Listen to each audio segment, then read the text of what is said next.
enemies होइन, not even your friends understand you. त्यस्तो भएको छ? Okay. Then सबैले भएको रहेछ. That means perfect age यसलाई चाहिँ adolescence भनिन्छ. Adolescent age. Teenagers भन्छ नि, त्यो एजमा छ तपाईहरु and you feel that no one understands you अन्त burnout र stress पुरा बेसी हुन्छ.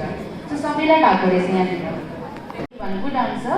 So mental health उहाँले राम्रो आन्सर दिनुभएको छ. So basically एउटा सिम्पटम्सहरु जब तपाईलाई बिमारीहरु हुन्छ, भुँडी दुख्ने बिमारीहरु हुन्छ, एब्डोमेन पेन हुन्छ, ग्यास्ट्राइटिस हुन्छ, अल्सर हुन्छ, तपाईहरुलाई दबाई दिएर ब्लड टेस्टहरु दिएर तपाईहरुलाई हामीले डायग्नोज गर्न सक्छौं मजाले एन्ड मेडिसिन चाहिँ तपाईहरुको पेनहरु पनि कम्ती हुन सक्छ. बट मेन्टल हेल्थमा त्यस्तो हुँदैन. We can see the symptoms. Withdrawals, social withdrawals, so exercise गर्नु चाहिँ एकदमै इम्पोर्टेन्ट हो फर मेन्टल हेल्थ. अन्त सपोर्ट सिक गर्नु, okay, sick professional support from CHC Jorethang. यति छेउमा छ तपाईहरुको अस्पताल, तपाईहरुको स्कुलदेखिको. सो प्रोफेसनल हेल्प सिक गर्नु पर्यो र एउटा हेल्दी रुटिन बनाउनु पर्यो. किनभने अब एक्जाम्सले गर्दा होइन, जब त्यो युजदेखिको एक्सेस युज बनिन्छ आफ्नो फिजियोलोजिकल चेन्जेसको लागि त्यति बेला चाहिँ त्यो अब्युज बनिन्छ. ओके, द्याट इज किन खायो थियो एस्केप स्ट्रेस. उसको फ्यामिलीमा प्रब्लम्स भइरहेको थियो. His parents were separated.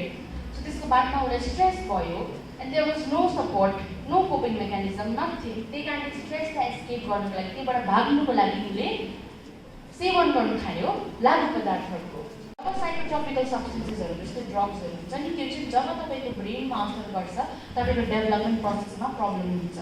म चाहिँ हाम्रो यहाँ न्युली ओपन खिचडुम्राको रिहेबिलिटेसन सेन्टर रिह्याबको चाहिँ भिजिटिङ साइकोलोजिस्ट हो. र त्यहाँनिर चाहिँ मैले के देखेँ, तपाईँहरूको एजको पनि छ त्यहाँनिर होइन. मैले अहिलेसम्म सब्सटेन्स एब्युज यति बेसी अब ओएसटी डिपार्टमेन्ट पनि छ हाम्रो जोरथाङमा. मैले चाहिँ के वाट डिड आई अन्डरस्ट्यान्ड भन्दाखेरि चाहिँ prevention is better than cure. Yes cure हुनसक्छ, रिह्याबहरूतिर गएर तपाईँको डिटक्सहरू गरेर क्योर हुनसक्छ, तर अगाडि नै प्रिभेन्ट गऱ्यो भने चाहिँ सबसे इफेक्टिभ चाहिँ त्यो रहेछ. बिमारीहरूले केही कन्ज्युम गर्दै गरेको केही भइरहेको अलिकति एन्जाइटी भएको छ देखेको, tell them to seek help. Just talk therapy, just that.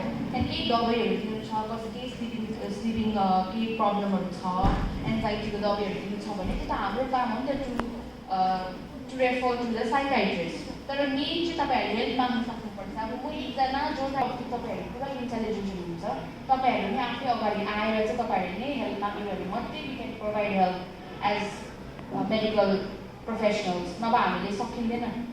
Side केही क्वेसन्स छ, केही प्रश्नहरू छ छैन है?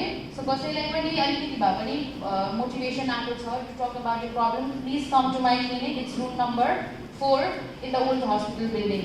Thank you. हात पारिदिनेछौँ हामी, जोरदार ताली लगाउनेछौँ.